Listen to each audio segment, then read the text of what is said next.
Bueno, no sé si haya tiempo para preguntas, Darío. Sí, 5 minutos. Ya, yo cedo la palabra. Bueno, ya el micrófono. Buenas tardes. Sí, yo también estoy como... Me interesa mucho la María, todo este tema.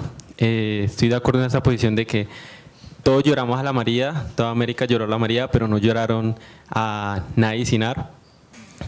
Pero me interesa ver cómo estas novelas modernistas, también postmodernistas, denuncian, llegan a ser realistas, y cómo estas posiciones pues, pueden ser válidas, o este reconocimiento que se le dan a estas culturas. Por poner un ejemplo, en la María está Nadie Sinar, ¿no?, que luego hacen esta conversión al catolicismo y bueno, pasa a ser Feliciana, su hijo Juan Ángel, pero igual en la hacienda del papá Efraín pues igual son esclavos, sea de manera fraternal o alguna otra, siguen siendo esclavos. Entonces uno se pregunta de qué manera esta posición era antiesclavista.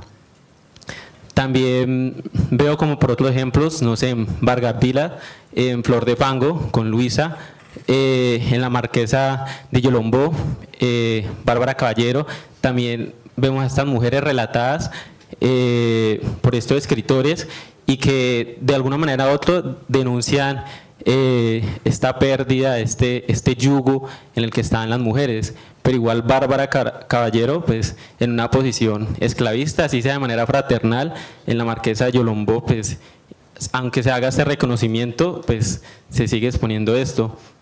Por poner un ejemplo también Eustacio Rivero con la Guerra de los Caucheros, en La Vorágine. Entonces sí hay un reconocimiento, pero ¿de qué manera se puede juzgar o mirar este bagaje, esta historia que tratan de esclarecer los escritores? ¿Cómo podemos decir si es válido o no? Y estas posiciones es como más o menos mi pregunta. Bueno, primero en el caso de María no hay una intención denunciatoria, ¿sí? Con la María, Jorge Isaacs está cantándole a una Arcadia en la cual se vive lo que yo he llamado la impostura del esclavo feliz, que también lo denunció Simón Bolívar en su Carta de Jamaica, ¿no?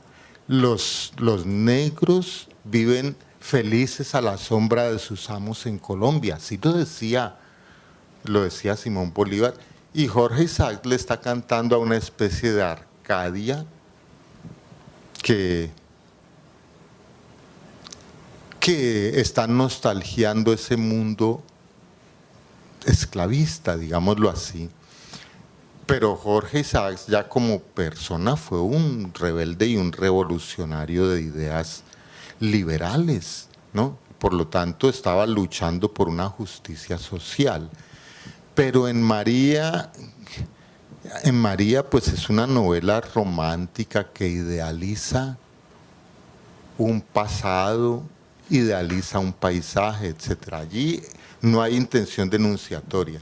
En José Eustacio Rivera sí hay esa intención, porque políticamente él fue combativo en el Congreso colombiano, en la denuncia contra las masacres ocasionadas por las multinacionales caucheras, ¿no? La Casa Arana. Y de alguna manera él lo que quiso mostrar en la novela fue todo el horror y toda la barbarie de la civilización, cometida en nombre de la civilización contra las poblaciones nativas, ¿sí? Entonces, en el caso de Isaacs no había esa intención denunciatoria, pero lo que sí es importante es que estéticamente le dé, como yo les dije ahora, un lugar a la tradición oral africana y a la poética africana en la novela, sin decir que sea un escritor afrocolombiano, aunque era un escritor del Pacífico, ¿sí? Sí, profe Fabio, pues sí, tenía otra pregunta, y es que no he encontrado, pero en La Marquesa de Yolombó ella le dan este reconocimiento de marquesa, que se lo vienen a dar desde España. ¿Esto está en el plano de la ficción o esto de verdad existió? La verdad no he encontrado como que esta respuesta en internet. Bueno, sí, no, es muy difícil. Yo no lo puedo decir así tajantemente. De hecho, toda la literatura es ficción, ¿no? Tiene asidero, tiene asiento en eventos, digámoslo así, que tienen que ver con la realidad social, pero tenemos que partir del hecho de que el novelista, el poeta son creadores de mundos ficcionales que pueden parecerse más o menos a la realidad. Ni siquiera José Eustacio Rivera es fiel a la realidad que él conocía o a la realidad que conocemos históricamente de lo que ocurría en las caucherías. Él ficcionó sobre una realidad. Última pregunta. Sí, se ha tocado pues las literaturas o los grupos sociales oprimidos y excluidos del orden colonial.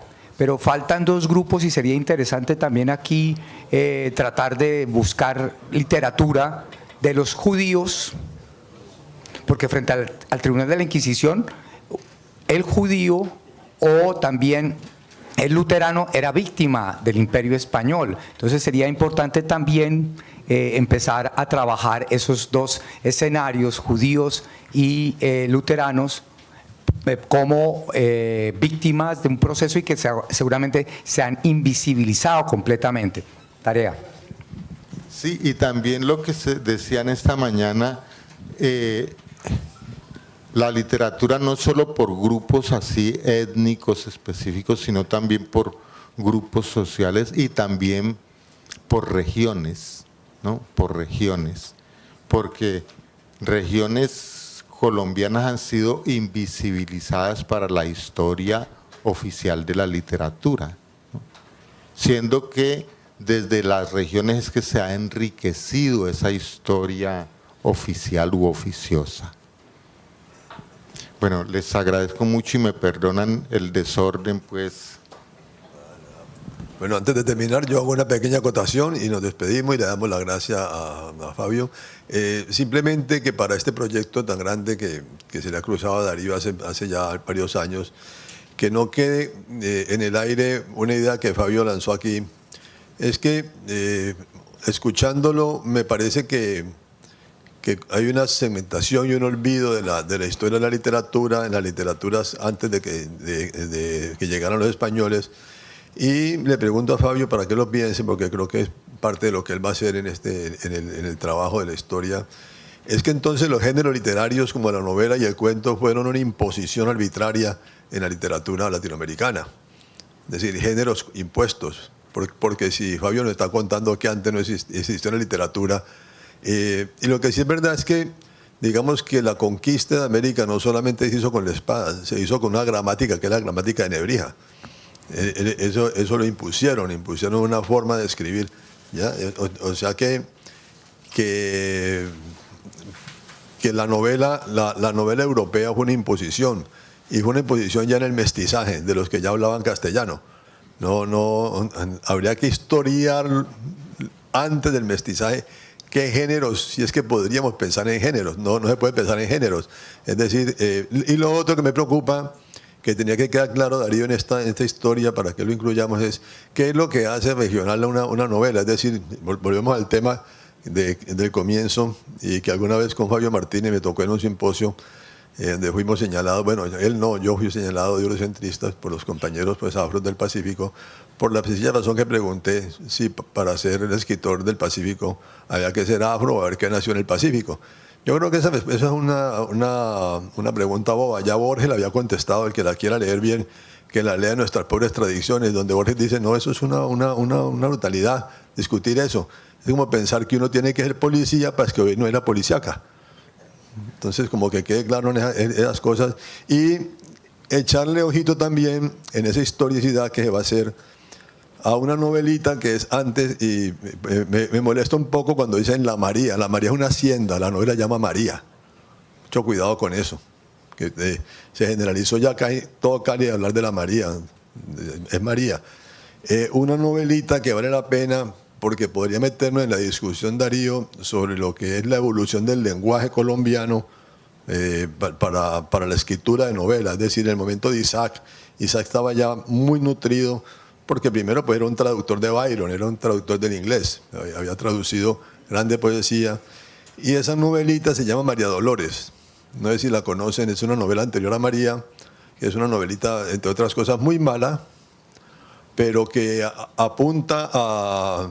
Yo creo que hay dos escritores muy malos, el escritor de María Dolores y un primo de mi mamá, que escribió ahora Araucaria, una novela malísima, Caucanía, así que es malísima, pero la novelita pues tiene unas vainas históricas. Silva Valdés Córdoba era. Lo interesante que me parece... Silva Holguín, sí, que me parece que es rescatar esto también, la evolución del lenguaje para la creación de la novela, que eso me parece que es interesante, en esta historia, cómo evolucionó el lenguaje, porque María Dolores fue escrita por lo que llamaban en el siglo XIX un cagatintas. Cagatintas eran esos ayudantes de juzgados, que tenían buena caligrafía, no eran abogados, pero los abogados los contrataban, y él escribió esa novela, y esa novela está llena de lenguaje de abogado, de leguleyo. Luego parece que tuvo que huir a Panamá y luego a Jamaica, creo que por ahí lo mataron los conservadores liberales de aquí de Cali, de aquí matan a todo el mundo desde el siglo XIX. Entonces, vale la pena como tener estos dos puntos. Y darle las gracias a Fabio por lo poco que le dejamos leer, que podemos pasar tardes enteras con él, divertidísimo, porque Fabio es un excelente expositor y un estudioso de la literatura indígena, y creo que lo despedimos pues con un aplauso, ¿no? Muchas gracias. Una última cosita, me perdona. Edgar preguntó sobre los géneros literarios. Bueno, indudablemente que cada lengua, y eso también lo decía Borges para que no me vas a contradecir, cada lengua tiene su propia poética, cada lengua. Es decir, que hay géneros literarios que no corresponden necesariamente a los géneros desarrollados en Europa. Por supuesto que cuando hablamos de las tradiciones mítico-históricas de los pueblos, estamos hablando de epopeya, ¿sí? Y los orígenes de la literatura, a pesar de todos aquellos que le rinden culto al fetiche de la escritura, los orígenes de la literatura están en la oralidad, en la mitología, en la literatura religiosa de los pueblos, ¿sí? Incluso antes de que existiera la escritura ya existía la literatura, y eso lo dice también Roland Barthes. Antes de que existiera la escritura, ya existía la literatura. El hombre de las cavernas ya narraba historias. Las mujeres con sus niños, con sus bebés, ya hacían nanas, canciones de cuna, y esos son los orígenes también de una poesía. Ya es una expresión poética por sí misma. Y entonces sí, hay géneros literarios en las poéticas de cada lengua. Bien, muchas gracias.